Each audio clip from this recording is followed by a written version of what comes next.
September 13th, 2009, 5 p.m., in the basement of a building at 10 Amistad Street, a metal panel in the wall is opened.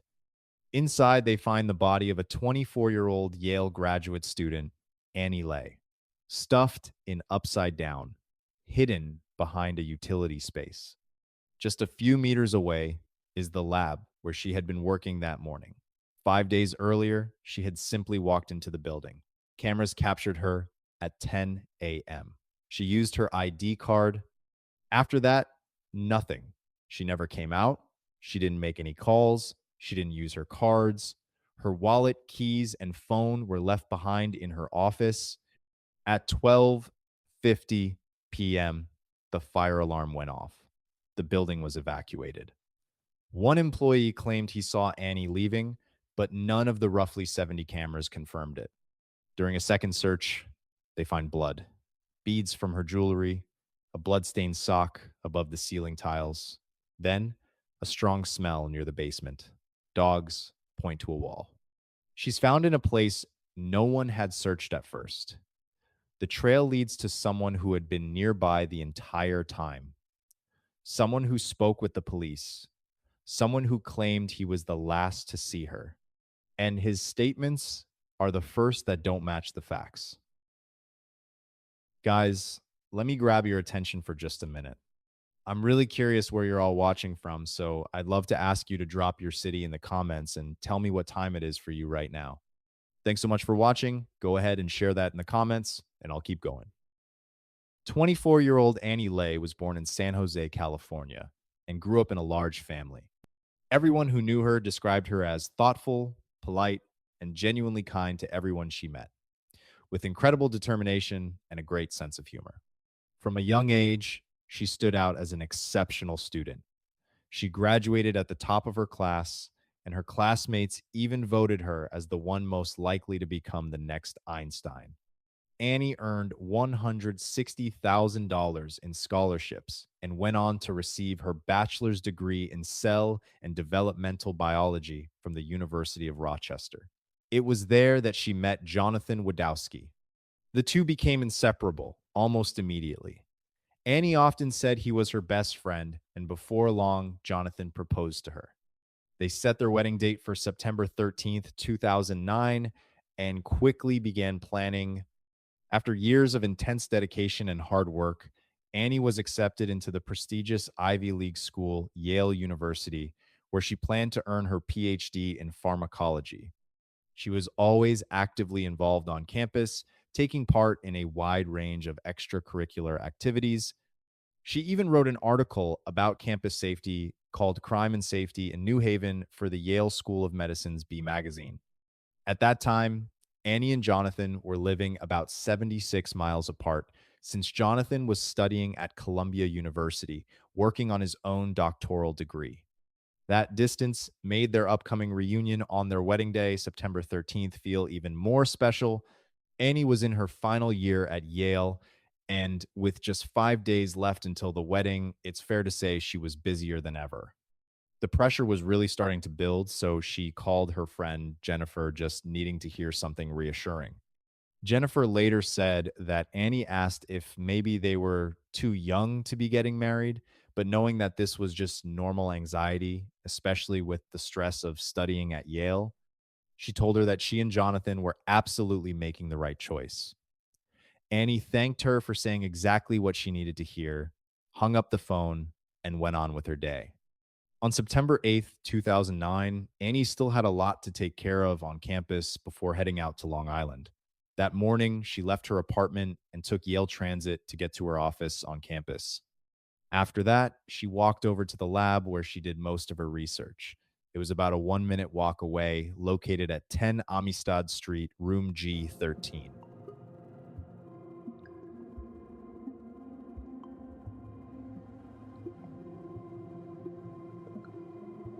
The day on campus was quickly winding down.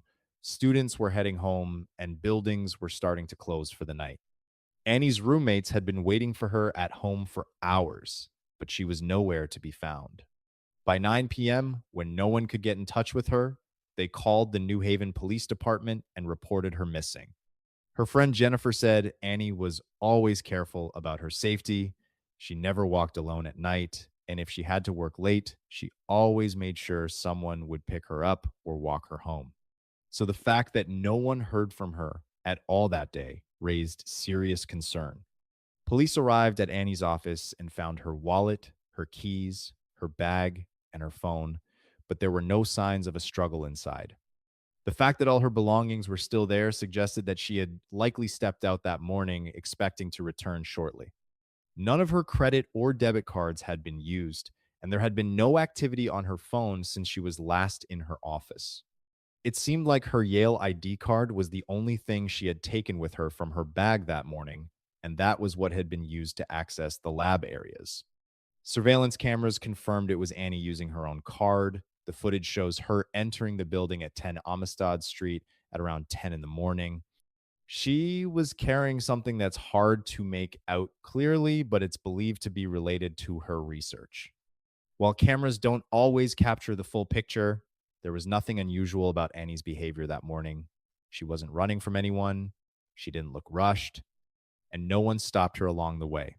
By all accounts, it was a completely normal morning for her. Unfortunately, on the basement level where her lab was located, there was only one camera, and it didn't capture her walking past or entering the lab at all.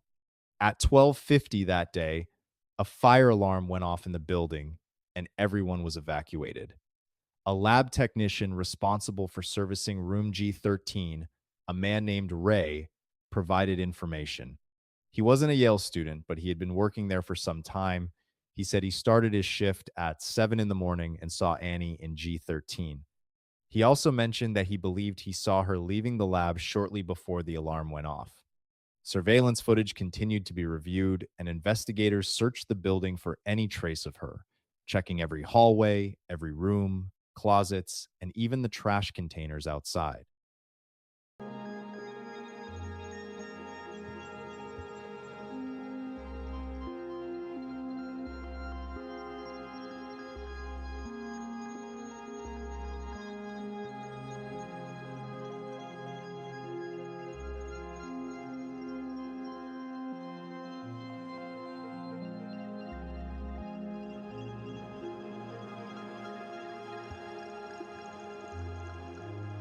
But nothing was found. Even though Ray said he remembered seeing her leave, none of the roughly 70 cameras in that area showed any evidence of it. Yale offered a $10,000 reward for any information that could help locate Annie. Her fiance flew in from New York, and her family came from California to help with the search. Annie's disappearance quickly turned into a major news story. Reporters flooded the campus, and more than 100 law enforcement officers joined the search. At first, authorities weren't sure if this was a kidnapping or something even more sinister. Some people speculated that Annie might have gotten cold feet and run away, but her friends and family quickly shut that down. Annie had been planning her wedding for over a year and never once gave any sign that she might change her mind. One of her friends said she had even been checking weather conditions to make sure everything would be perfect on the big day. She wanted every detail to be flawless, from the table settings to the flowers, and she was genuinely excited about it. Her disappearance just days before the wedding didn't make any sense. With still no word from Annie, the building was searched again. This time, in room G13, investigators found a drop of blood on one of the shelves, and in a nearby storage room, G22, they discovered beads that were later identified as part of Annie's necklace. On September 12th, after the blood was discovered, police carried out a more thorough search of G13. When they lifted one of the ceiling tiles, they found a blood soaked sock and a single blue medical glove. After that, luminol was used in nearby labs, including G22, where additional traces of blood were revealed. Around the locker rooms and restrooms near G22, a strong and extremely unpleasant odor began to emerge, one that some of the officers immediately recognized. Cadaver dogs were brought in to determine the source of the smell, and the entire building was officially declared a crime scene. Yale is one of the city's oldest institutions and one of the largest, with more than 20,000 students, faculty, and staff, and its own police force. But the mysterious and troubling disappearance of doctoral student Annie Lee, with intensive media coverage of the investigation, is most unwelcome publicity. In a series of emails, university officials urged the Yale community not to speak to reporters who can be very aggressive in situations like this, where there are more questions than answers. Instead of us thinking of an Ivy League institution and an excellent education, we're thinking about crime and safety. 4 days after Lee's disappearance, the university's police chief sought to reassure the Yale community. The concern reaches far beyond the New Haven campus. Parents are calling in, checking, are you safe? Today, authorities continue to work in the laboratory where Annie Lee was last seen. Authorities reportedly have discovered bloody clothing in the ceiling of the building. Published reports say the clothing is not Lee's. Investigators are also pouring through garbage at a Hartford waste facility looking for clues. The FBI continues to head up the investigation, numbering some 100 law enforcement authorities from Yale, the city of New Haven, and the state of Connecticut in an all-out effort to find Annie Lee. The next day at 5 p.m. on September 13th, 2009, Annie Lee's dismembered body was found stuffed upside down inside a wall behind a metal utility panel in the basement of the building, not far from the locker rooms and room G22. September 13th was supposed to be the day Annie would walk down the aisle, but instead, it marked the tragic end of a 5-day search. The state medical examiner determined that Annie died from traumatic asphyxiation caused by compression to her neck. She had a broken jaw and a fractured collarbone, and those injuries were inflicted while she was still alive. Further examination also revealed signs of sexual assault. Near her body, investigators found her key card and a blue medical glove, the matching pair to the one discovered earlier under the ceiling tile. DNA samples were collected from her clothing and from the area where her body was found, and they were submitted to the combined DNA index system, known as CODIS, to check for a match. A memorial service was held on campus in Annie's honor. Quiet and restrained, yet deeply emotional.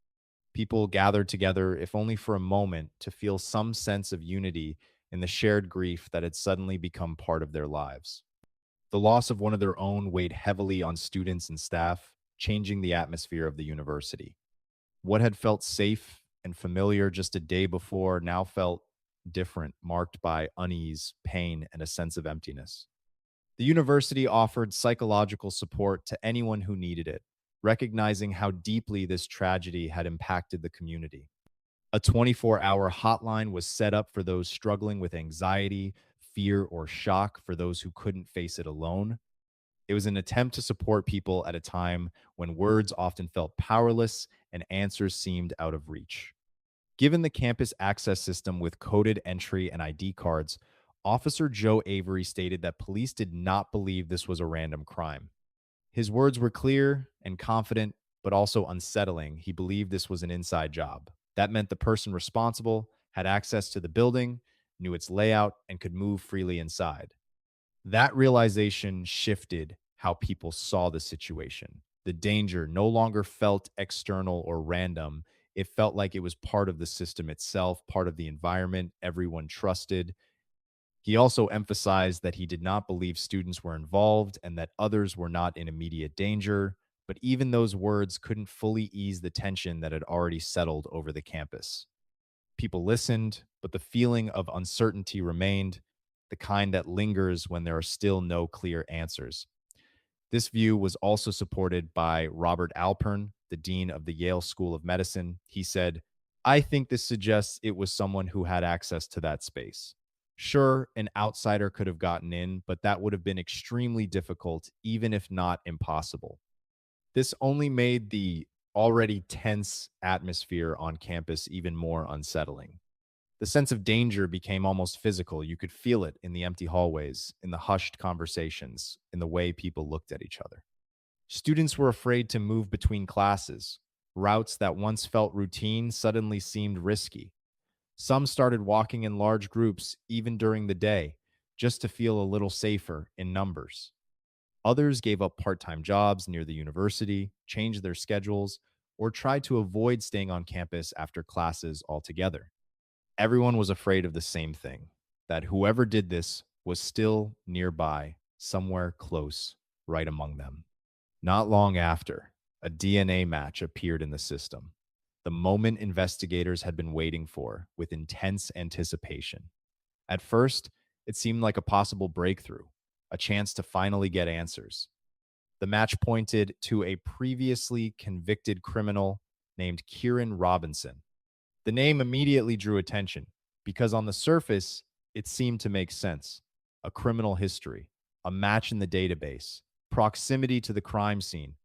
But very quickly, it became clear this wasn't the breakthrough police had hoped for.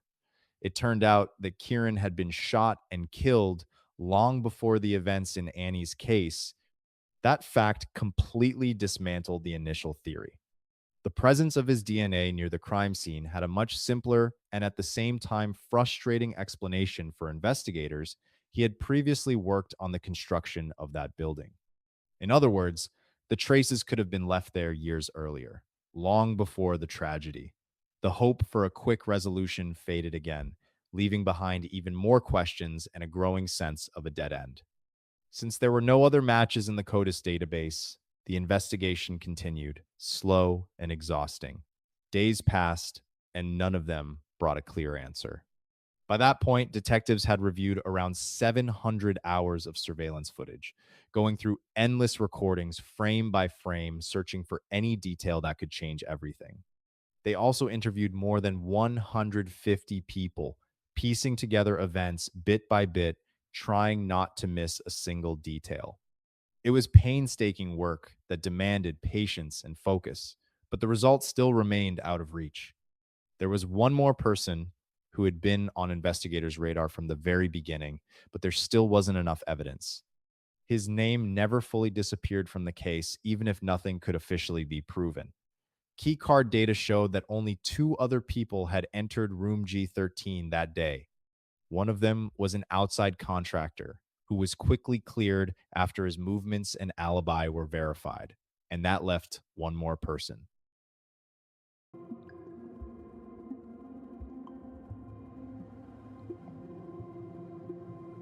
The other person was 24-year-old Raymond Clark, the same lab technician who told police he had seen Annie leaving the building. At first, his statement sounded like a routine piece of testimony, just another detail among many. But that detail would later take on a very different meaning. He appeared calm, answered questions, and seemed like he was trying to help investigators piece together what happened that day. What Ray didn't realize was that this very statement immediately drew attention to him. By that point, surveillance had already confirmed that Annie never left the building. That created a clear conflict between his words and the objective evidence. And in that contradiction, the first real crack appeared, the moment when a simple statement started to look like something else, something that needed a closer look. He had a reputation for being controlling and could be quite harsh with students if they left the lab messy. His strictness sometimes crossed the line into severity, and many people remembered that. At one point, he had even emailed Annie complaining that she had left dirty mouse cages after one of her experiments. It was a typical workplace conflict, the kind you'd expect in an environment where discipline and order matter. At the same time, Yale had no record of any disciplinary action against him. Officially, he was considered a flawless employee. Others described him as friendly and sociable, someone who could hold a conversation and make a good impression. That contrast only made it harder to understand who he really was. On that day, from 10:40 in the morning until around 3:45 in the afternoon, Ray entered and exited rooms G13 and G22 a total of 55 times, a number that stood out on its own. This was confirmed by key card data and surveillance footage that tracked his every movement. That level of activity suggested either chaos or intense busyness, but it also raised questions: what exactly was he doing during all those moments? The footage also showed him leaving during the fire alarm, blending into the crowd, and then returning at 1:10 in the afternoon. After that, he was seen moving through the basement areas wearing slightly different work clothes, a detail that might seem minor, but in the context of the investigation, it carried weight. He finished his shift just before 4 p.m., as if it had been a completely ordinary workday. At one point during the day, Ray went outside and sat on the steps with his head in his hands. It was a moment that felt out of place, a brief pause in the middle of everything, like he was trying to deal with something internal. From the outside, it could have looked like stress or exhaustion, but in light of everything that later came to be known, that moment takes on a much more unsettling meaning. When police spoke with him, they immediately noticed details that were hard to ignore. He had scratches on his face and arm, uneven and still fresh, the kind that didn't look accidental. There were also bruises on his body that appeared recent. Taken together, these signs raised serious questions, even though he tried to stay calm and composed on the surface. Ray explained the scratches by saying his cat had scratched him, a short, simple answer like it was nothing unusual or worth going into detail about. But given the circumstances investigators were dealing with, that explanation sounded a little too convenient. He was asked to take a polygraph test, a procedure often used to get a general sense of whether someone is being truthful. During the test, the machine indicated signs of deception, which only deepened the suspicion. However, polygraph results aren't legally binding, meaning that even with those concerning signals, it wasn't enough to justify an arrest. Investigators found themselves in a situation where intuition and technical indicators were pointing in the same direction, but the law required stronger evidence. Before letting him go, they took a DNA sample and he agreed without objection. It was a crucial step that could either confirm their suspicions or rule him out completely. That sample became another key piece in the process of uncovering the truth, now depending on lab results. While they were waiting for those results, news began to surface, news that would soon change the course of the investigation and bring a new level of tension to the case. New Haven police have made an arrest in the killing of a Yale University graduate student, Annie Lay. Before the sun came up this morning, unmarked cars had surrounded this Motel 8 in Cromwell, Connecticut. FBI agents, local police, all gathered here, waiting for word from New Haven's police chief. They knew the arrest warrant was coming for 24-year-old Raymond Clark III, the lab technician who worked in the same building where Yale grad student Annie Lay did her research. He was inside a motel room here with his father. Authorities got the green light shortly after 8 this morning. Immediately, barricades went up on the highway in front of the motel, and a team of FBI agents raced up the back stairs, straight to room 214. Here we go. There they found Raymond Clark in a white shirt, tan pants, and soon he was wearing handcuffs. Hidden behind tinted windows, he was brought into the New Haven Police Department. Hey, big man. Enjoy jail. And then, just 2 hours after Clark's arrest, all right, this is number 15, Raymond Clark. He was arraigned in court in the murder of Annie Lay. ABC News has learned authorities have been closely following Clark for days. First, quietly following him, then the surveillance soon became more overt, as Clark quickly became the primary person of interest. It needs something to link. Renowned forensics expert Dr. Henry Lee served as state police commissioner in Connecticut. Now he runs his own forensics center at the University of New Haven. He helped advise the forensics team working this case in recent days and says those access cards have provided a timeline inside that lab building on the last day Annie Lay was seen alive, revealing any opportunities a suspect would have had to harm Annie Lay. What could those swipe cards tell us? They tell us they have a means and opportunity. These two going to be together.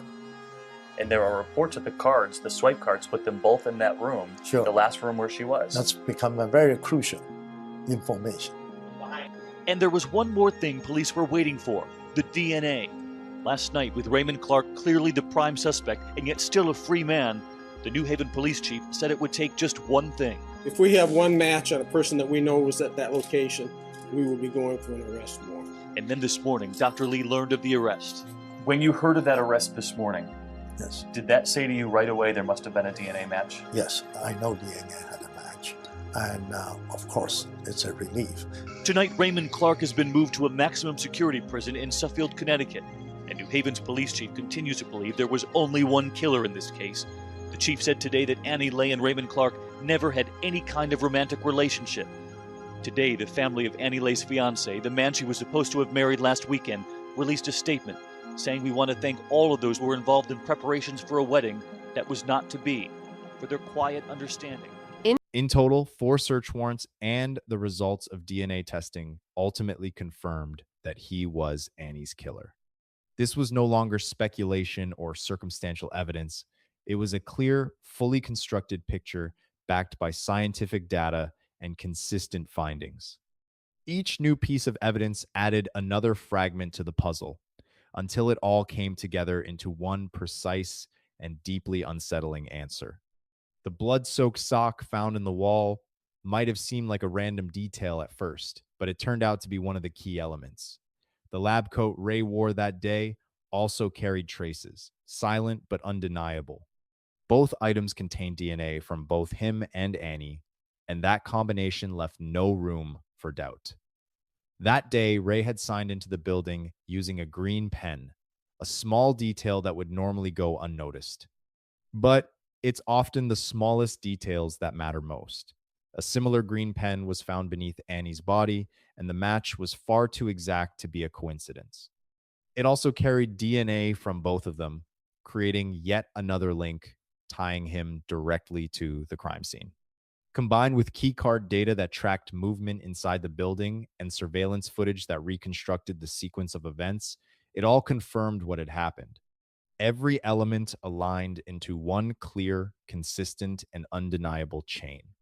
Investigators believe Annie was killed shortly before the fire alarm went off, during that brief window when the building was still moving through its normal routine, unaware that something terrible had already happened.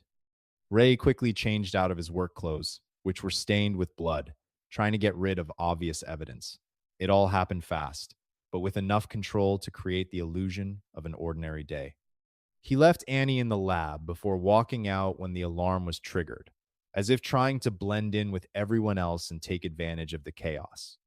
Then he rushed back inside, a move that now appears cold and calculated.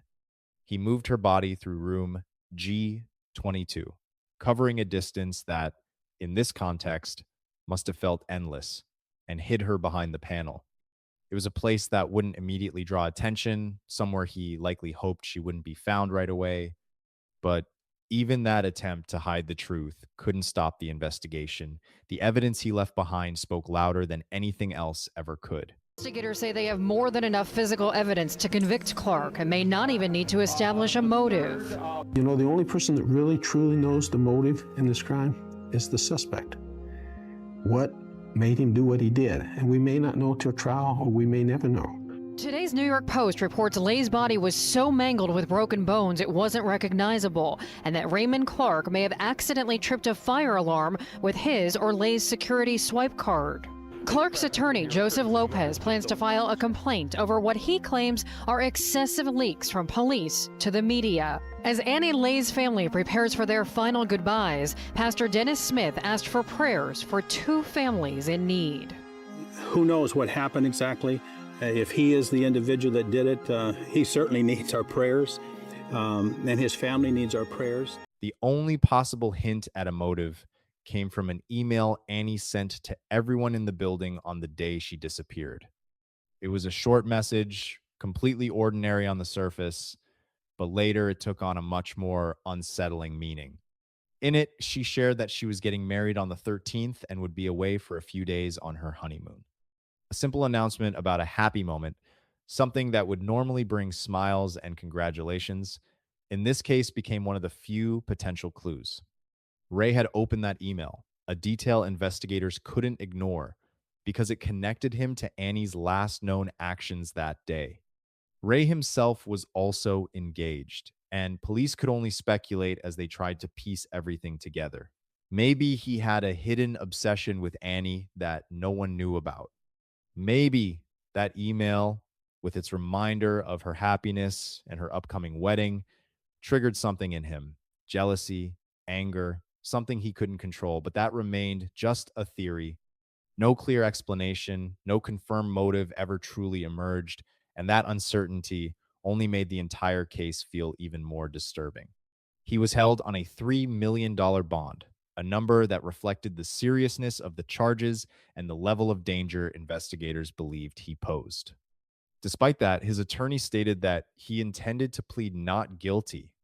That stance stood in sharp contrast to the amount of evidence investigators were pointing to, making the case even more difficult to process and leaving questions that no one could fully answer. Not long after, Annie was laid to rest, and the funeral was streamed online so that everyone who knew and loved her could take part, even from far away. It was a quiet, deeply emotional farewell, filled with grief and a sense of profound loss. People watched through their screens, trying to come to terms with what had happened while saying goodbye to someone who had only recently been part of their lives. Her mother, Vivian, delivered an emotional speech, words that came straight from the heart, filled with pain, love, and memories that could never be erased.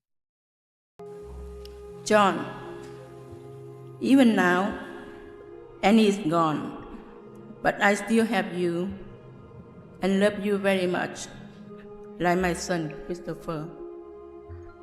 I think that I speak on behalf of all of us gathered here when I say that I will never fully understand why this has happened, or why it happened to my sister.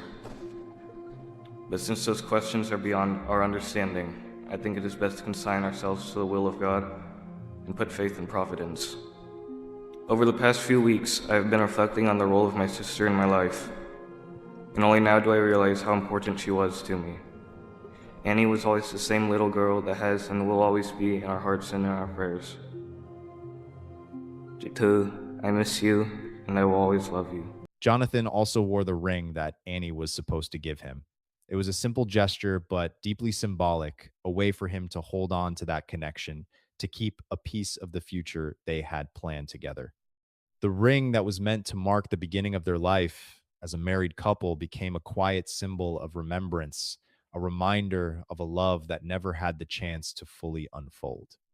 He wore it every day, like a silent reflection of a loss that can't really be put into words. Despite initially denying any involvement, Ray Clark later changed his position and pleaded guilty to Annie's murder in exchange for a 44-year prison sentence. That decision became a turning point in the case, though it didn't bring full closure to the family.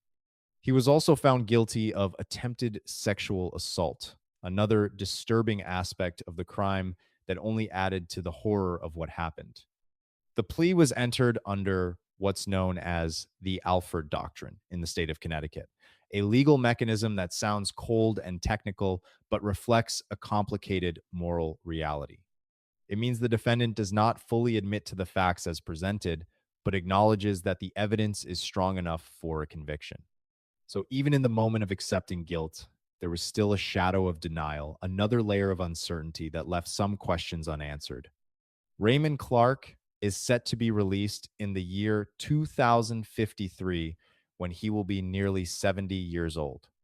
That date feels distant, almost abstract, but for Annie's family, it carries very real weight.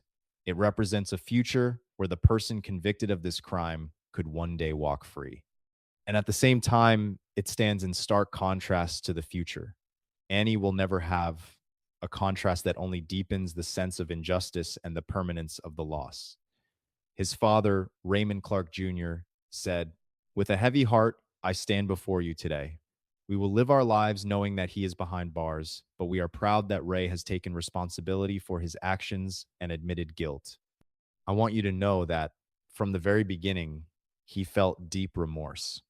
I can't even begin to tell you how many times he broke down in tears, unable to stop, saying how sorry he was, how much it haunts him to know that he caused Annie's death." Annie's mother was not present at the sentencing. It was simply too painful for her, almost unbearable.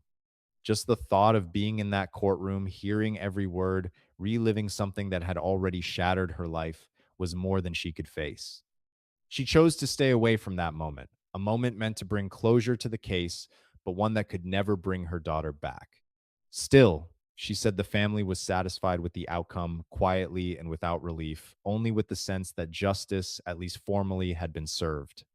Even though Annie's killer was found and convicted, the true reason for her death remains a complete mystery, cold, unclear, and deeply unsettling. Ray never explained why he did it. There was no real confession, no clear remorse, not even an attempt to provide an answer. And that silence, that absence of explanation, left behind an even deeper emptiness than the verdict itself. The question of why still lingers, unanswered, with no real hope of ever being resolved. A representative from Yale, Michael Moran, said, "In light of the conclusion of the criminal proceedings, we reaffirm our commitment to honoring the memory of Annie Lay, whose love of life and learning continues to inspire faculty, students, and staff at Yale now and in the future." His words sounded formal, but there was a sense of genuine grief and respect behind them. The university that had become Annie's second home now carried her memory forward, not just as a student, but as a person who left a lasting mark on so many. Her name continued to live on in classrooms, in laboratories, in conversations among those who knew her. Annie had a bright future ahead of her in so many ways, and that's what makes the loss even more painful. Just days before her wedding to her best friend, the person she planned to spend her life with, she was standing on the edge of a new chapter. At the same time, she was close to completing her doctoral dissertation, the result of years of hard work, sleepless nights, and belief in her goals. Everything she had been working toward for so long was finally within reach. Her friend Natalie said, "She was one of the best people you could ever meet." And in those words, there's a simple but powerful truth. Annie is remembered not only for her achievements, but for her kindness, her sincerity, and her ability to support and understand others. That's how people remember her, full of life, full of light, and full of dreams that were cut short far too soon.